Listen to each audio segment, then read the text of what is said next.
Hi friends, welcome back to my channel. ಇವತ್ತಿನ recipe crispy and ಟೇಸ್ಟಿಯಾಗಿರುವಂತಹ ಬೆಳ್ಳುಳ್ಳಿ ಕಬಾಬ್ ಹೇಗೆ ಮಾಡೋದಂತ ನೋಡೋಣ. ಮೊದಲಿಗೆ 8ರಿಂದ 10 ಲವಂಗ, ಅದೇ ರೀತಿ 1 ಸ್ಟಾರ್, ಅದೇ ರೀತಿ 2 ಚಕ್ಕೆ, ಅದೇ ರೀತಿ ಸ್ವಲ್ಪ ಸೋಂಪು ಅಥವಾ ಫೆನಲ್ ಸೀಡ್ಸ್, ಅದೇ ರೀತಿ ಸ್ವಲ್ಪ ಜೀರಿಗೆ, ಅದೇ ರೀತಿ ಖಾರಕ್ಕೆ ಅನುಸಾರವಾಗಿ ಇರುವಂತಹ ಗ್ರೀನ್ ಚಿಲ್ಲಿ ಅಥವಾ ಹಸಿಮೆಣಸಿನಕಾಯಿ, ಅದೇ ರೀತಿ ಮೇಯ್ನ್ ಇಂಗ್ರೀಡಿಯೆಂಟ್ಸ್ ಆಗಿರುವಂತಹ ಗಾರ್ಲಿಕ್ ಅಥವಾ ಬೆಳ್ಳುಳ್ಳಿ. ನೋಡಿ, ನಾನು ಎಷ್ಟು ಬೆಳ್ಳುಳ್ಳಿ ಅಂತ ತಗೊಂಡಿದ್ದೇನೆ. ಅದೇ ರೀತಿ ಪಾಲಕ್ ಸೊಪ್ಪು ನಮ್ಮಲ್ಲೇ ಆದ ಪಾಲಕ್ ಸೊಪ್ಪು, ಎಷ್ಟು ಪಾಲಕ್ ಸೊಪ್ಪು, ಅದೇ ರೀತಿ ಸ್ವಲ್ಪ ಕರಿ ಲೀಫ್ ಅಥವಾ ಕರಿಬೇವಿನ ಎಲೆ. ಇದನ್ನೆಲ್ಲ ಮಿಕ್ಸಿ ಜಾರಿಗೆ ಹಾಕಿ ಚೆನ್ನಾಗಿ ಗ್ರೈಂಡ್ ಮಾಡಲಿಕ್ಕುಂಟು. ಇದನ್ನೆಲ್ಲ ಮಿಕ್ಸಿ ಜಾರಿಗೆ ಹಾಕಿಕೊಳ್ಳುವ. ನೋಡಿ, ಇದರ ಜೊತೆಗೆ ಒಂದು ಚಿಕ್ಕ ತುಂಡು ಶುಂಠಿಯನ್ನು ಕೂಡ ಸೇರಿಸ್ತಾ ಇದ್ದೇನೆ. ಅದರ ಜೊತೆಗೆ ಸ್ವಲ್ಪ ಕರಿಮೆಣಸನ್ನು ಕೂಡ ಸೇರಿಸ್ತಾ ಇದ್ದೇನೆ. ಇದನ್ನೆಲ್ಲ ನಾವು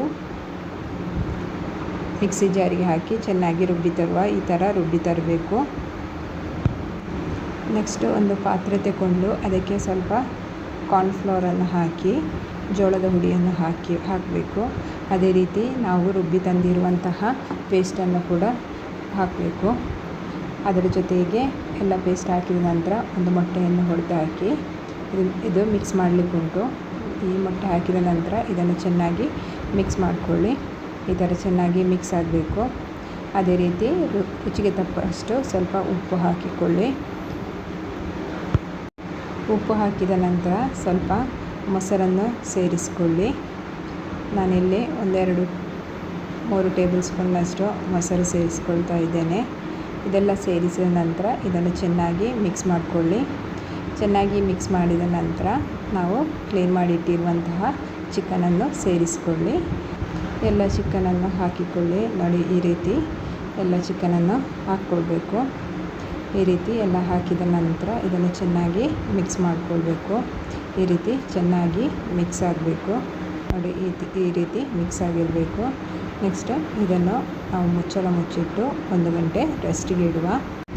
ನೋಡಿ, 1 ಅವರ್ ಕಳೆದ ನಂತರ ನಾವು ಇದನ್ನು ಫ್ರೈ ಮಾಡಿಕೊಳ್ಳುವ. ನಾವು ಫ್ರೈ ಮಾಡಲಿಕ್ಕೋಸ್ಕರ ಗ್ಯಾಸಲ್ಲಿ ಒಂದು ಪ್ಯಾನ್ ಇಟ್ಟು ಅದಕ್ಕೆ ಸ್ವಲ್ಪ ತೆಂಗಿನ ಎಣ್ಣೆಯನ್ನು ಹಾಕ್ತಾ ಇದ್ದೇವೆ ಡೀಪ್ ಫ್ರೈ ಮಾಡಲಿಕ್ಕೋಸ್ಕರ.